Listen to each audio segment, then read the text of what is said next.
বিসমিল্লাহির রহমানির রহিম। আসসালামু আলাইকুম। শুভ সকাল। কেমন আছেন আমার প্রিয় বন্ধুরা? আশা করি আল্লাহর অশেষ রহমত আপনারা সবাই অনেক অনেক ভালো আছেন।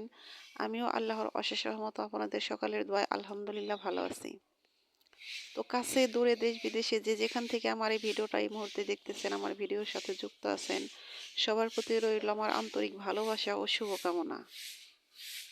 তো বন্ধুরা, ভিডিওর শুরুতে একটি কথা বলি, সেটা হলো প্লিজ বন্ধুরা, যারা এই মুহূর্তে আমার ভিডিওটা দেখতেছেন, প্লিজ একটা লাইক দিয়ে আমার ভিডিওটা কন্টিনিউ করেন।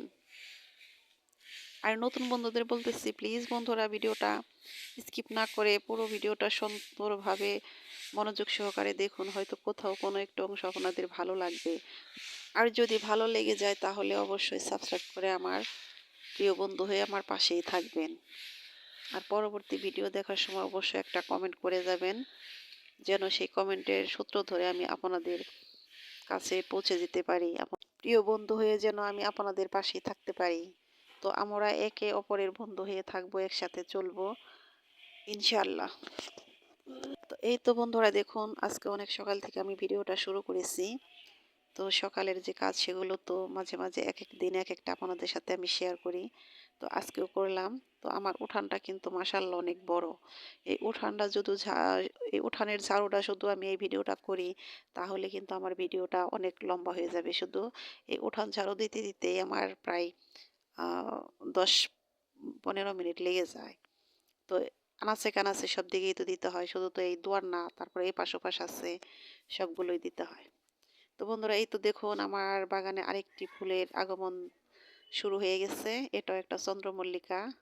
তো হলুদ সাদা দুটাই ফুটেছে, এবার হলো ফুটবে। এই তো এটা হলো একটা ইট কালার। এই ফুলের কালারটা অনেক সুন্দর, একদম ইট কালার। এটা এখনো ফুটেনি, কিন্তু ফুটবে ফুটবে ভাব। এটাও কিন্তু অনেক সুন্দর একটা ফুল।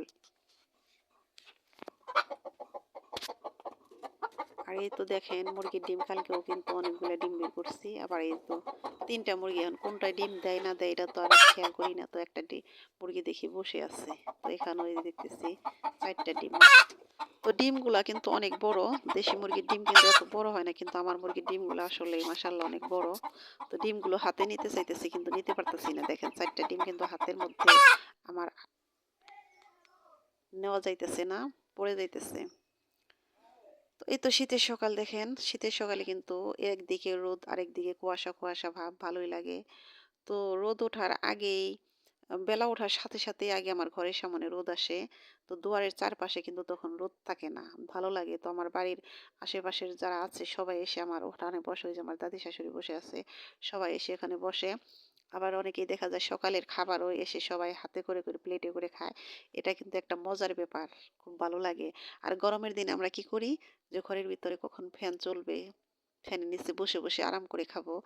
তো আল্লাহর দেওয়া বড় একটা নিয়ামত, সেটা হলো প্রকৃতির সাথে মানুষের মনের সাথে কিন্তু মিলে যায়। যদি এই মিলটা না থাকতো, তা না হলে কিন্তু মানুষ মানুষ কিংবা আমরা কিন্তু আরো বেশি ছটফট করতাম। তো গরমের দিন একরকম ভালো লাগা, শীতের দিনে একরকম ভালো লাগে। তো আমি শীতটা অনেক পছন্দ করি। শীত আমার অনেক পছন্দের। গরমে আমি ক্লান্ত হয়ে যাই, আমার বেশি ভালো লাগে না। তো আমার মতো কার কার শীত পছন্দ আমাকে কমেন্ট করে জানাতে পারেন। আমার প্রিয় আপুরা, কে শীত কে গরম বেশি পছন্দ করেন আমি জানতে চাই, আমাকে অবশ্যই কমেন্ট করে আপনারা জানাবেন। তো কথা বলতে বলতে আমি ভিডিওর অনেক দূরে চলে এসেছি। তো আমি যে কাজগুলো করতেছি সেগুলো আমি আপনাদের সাথে শেয়ার করতে পারতেছি না। তো আজকে কিন্তু এটা আমার সকালের রান্না। সকালবেলা আমি বাসি কাজ করে আগে আমি রান্না করে চলে এসেছি, কারণ আজকে আমি আবার একটু কেনাকাটা করার জন্য বাড়ির বাইরে যাব। তো সে কারণে ভাবতেছি সকালে রান্না করে গেলে সুবিধা হবে, কারণ দিন তো ছোট। বাড়ি থেকে বের হতে হতে 10টা বের হয়ে যাবে, 10টা বেজে যাবে। তাহলে আমি আবার রান্না তো 11টার দিকে বসাতে হয়। সে কারণে সকালবেলায় আমি এই যে ঝটপট রান্না করতেছি। তো ঝটপট একদম সাদামাটা একটা রান্না। তো মাছ দিয়ে, আমার গাছের সিম দিয়ে আলু দিয়ে রান্না করতেছি, আর হলে লাউ শাক ভাজি করবো।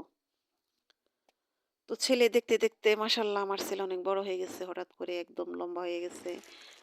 আসলে অনেক লম্বা হয়ে গেছে, কিন্তু আর যে কাপড় চোপড় ছিল শীতের, একটা কাপড়ও এবছর লাগতেছে না। তো ছেলের জন্য কিছু শীতের কাপড় চোপড় কিনতে হবে।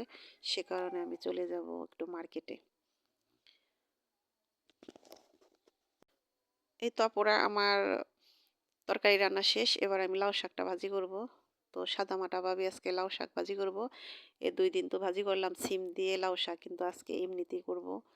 এমনিতে আজকে খাবো, দেখি কেমন লাগে। তো আজকে লাউ শাকের আমি পানিটা ফেলবো না, কারণ দেখেছি লাউ শাকের পানিটা যদি ফেলে দেই শাকটা ভালো করে সিদ্ধ হতে চায় না। তো আমি শাকটা পানি একটু ফেলে নিই, দেখেন ভালো সিদ্ধ হয়ে গেছে। এটাকে এখন আমি শুধু রসুন আর আদা রসুন আর পেঁয়াজ দিয়ে হলো এটাকে বাগার দেব। তো বন্ধুরা এই পর্যন্ত আমার ভিডিওর সাথে এখনো যারা আছেন আমার যে প্রিয় বন্ধুরা, প্লিজ বন্ধুরা লাইকটা দিয়ে দেন। যদি লাইকটা দিয়ে থাকেন, এই কাজটি করে দিয়ে থাকেন, তাহলে অসংখ্য অসংখ্য ধন্যবাদ। আর নতুন বন্ধুদের বলতেছি, প্লিজ বন্ধুরা ভিডিওটা যদি কোথাও একটু ভালো লেগে থাকে তাহলে এই মুহূর্তে আমার ভিডিওটা সাবস্ক্রাইব করে আমার পাশেই থাকতে পারেন।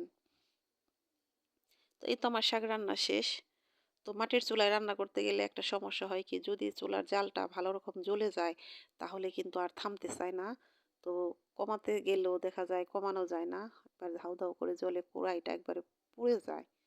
তো এই তো আমার রান্না বান্না শেষ, গোসল করে তারপরে আমি যাচ্ছি একটু মার্কেটে।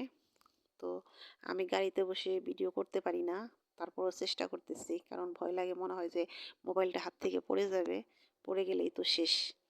তো বন্ধুরা প্রতিদিনের কাজ যেহেতু আপনাদের সাথে শেয়ার করি আমার প্রিয় প্রিয় বন্ধুদের সাথে, তো আজকের এই কাজটিও আমি আপনাদের সাথে শেয়ার করতেছি। তো প্রতিদিন তো বাড়ির ভিতরেই থাকি, তো আজকে বাড়ি থেকে বের হলাম।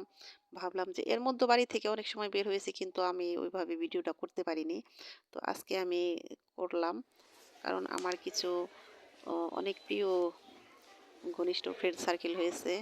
তো তাদের সাথে যদি আমার এই জিনিসগুলো আমি শেয়ার না করি তাহলে আমার ভালো লাগবে না। মনে হবে যে তাদেরকে কেন বললাম না, কেন জানালাম না। মানে এই কাজটা মনের ভিতরে করবে, সে কারণে আমি এগুলো শেয়ার করতেছি। তো আমার কেনাকাটা শেষ, তো দেখলেন কেনাকাটা করে তারপরে চলে আসতেছি। তো এই তো এখন মাগরিবের আজান দিতেছে। তো আমরা যে অটোরিকশাতে উঠেছি, অটোরিকশাওয়ালার গাড়িতে যেন কি হয়েছে সমস্যা। তো সেখানেই বলল যে বেশি দেরি হবে না, 5 মিনিট আপনারা একটু দাঁড়ান। তো আমরা ওখানে নামিয়ে আমাদের ওখানে নামিয়ে রেখে তারপরে অটো ঠিক করতেছে। আমরা ওখানে দাঁড়িয়ে আছি। তো এই তো সেই জায়গাটা একটু শেয়ার করলাম। তো এই জায়গাটা এমনিতে অনেক সুন্দর, ভালো লাগে। তো দেখেন এই যে আমার ছেলে এখানে দাঁড়িয়ে আছে, দেখতেছে তাকায় তাকায়। অনেকগুলা লোক, 5-6 জন লোক একসাথেই ছিলাম। সবাই কেউ হাঁটতাছে, কেউ দাঁড়িয়ে দাঁড়িয়ে দেখতেছে। তো এখানে প্রায় 5-6 মিনিটের মতো দেরি হয়েছে। তো অন্য গাড়িতে গেলে যেতে পারতাম, তো লোকটা যেহেতু আমাদের জন্য অপেক্ষা করতেছে বলতেছে যে একটু দাঁড়ান, সমস্যা নাই। তো সে কারণে আমরা অপেক্ষা করতেছি, আর আমাদের ওরকম একটা তাড়াও নেই।